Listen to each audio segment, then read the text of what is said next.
in the NFL draft. Hey, make us lunch. We're hungry. Yo, everybody, doing? King Dingbat here. So, Eagle fans, by now you probably know that most of the world, most of the planet, most of the universe, the galaxy, even Mars, do not think the Eagles have a chance in hell on Saturday against the Falcons. The Eagles are being completely and utterly disrespected at every turn, at every angle, at every place, at everywhere you can think of. It's really, really annoying to me. The spread, I was checking the Vegas lines today. Atlanta is a 3-point favorite. First time in the history, I think, in the NFL, a number 1 seed is the underdog to a 6 seed. It's unbelievable. It is unbelievable. Nobody thinks the Eagles could beat one of the playoff teams. Any of the playoff teams, they're saying the Eagles are the absolute worst. The absolute worst. It frustrates the hell out of me. We were 13-3. Then they say, well, Carson Wentz missed 3 games. He isn't the MVP anymore. Joe Montana won it when he missed 3 games. If we had Carson Wentz still, the Eagles would probably be the favorite to win the Super Bowl. But now Carson Wentz is out, and we're not even favored to beat the 6 seed. So if that's the case, and they think that Carson Wentz made that big of a difference, Super Bowl champions to not even being able to beat the 6 seed, how is he not the MVP? Is that not the most valuable player? The difference between losing to the 6 seed and winning a Super Bowl? I think so. I think Carson Wentz is the MVP. You got to give us that. If you think that the Eagles stink and have no chance, then he's got to be the MVP. Now, I'm not here to talk about Carson Wentz and the MVP.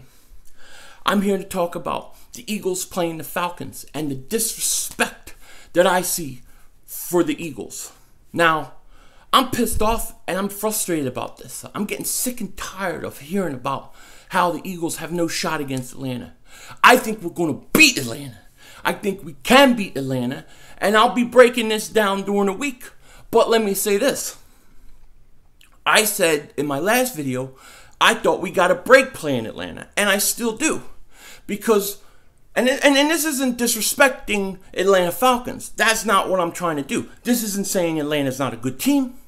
It's not what I'm saying.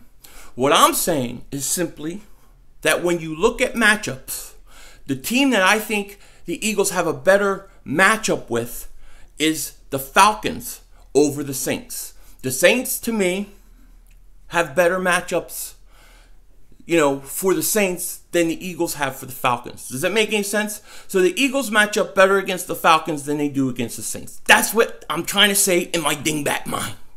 All right? The Eagles will match up better with the Falcons. Now, that's not to say that the Eagles are going to win an easy game. I think it's going to be a tough game, a tight game. I think it's going to be a hard game. But if the Eagles can't beat the Falcons, they can't beat the Saints. If the Eagles beat the Saints, okay, then they can beat the Falcons. That's how I see it. So, yes, I think this is a better matchup for the Eagles than playing the Saints. And that's why I stand by my video that I did the other day. And the other thing is this. The Eagles should have plenty of bulletin board materials. Plenty. Because there's disrespect going all over. If Doug Peterson doesn't have this team ready to play, pissed off, feeling disrespected, and ready to come off and take off people's heads, then something's wrong with him. This game, you cannot go out like this. You cannot go out like this. They got to win this game. So I'm frustrated with what I hear. I'm sick of it. I'm ready to tune it all out and get to Saturday where I think the Eagles have a chance. Atlanta Falcons, a good team. They beat the Rams. They're not an easy walkover team. That's not going to happen. But matchup-wise, this was the best possible matchup we could get. And I like it, and I'm standing by that. And this team is going to come together, and I believe they're going to pull this thing out. But we'll see. We'll break it down later. I'm just pissed off about hearing this crap all day, all night, all day, all night. With that said, take care. Talk to you later. And don't be a dingbat.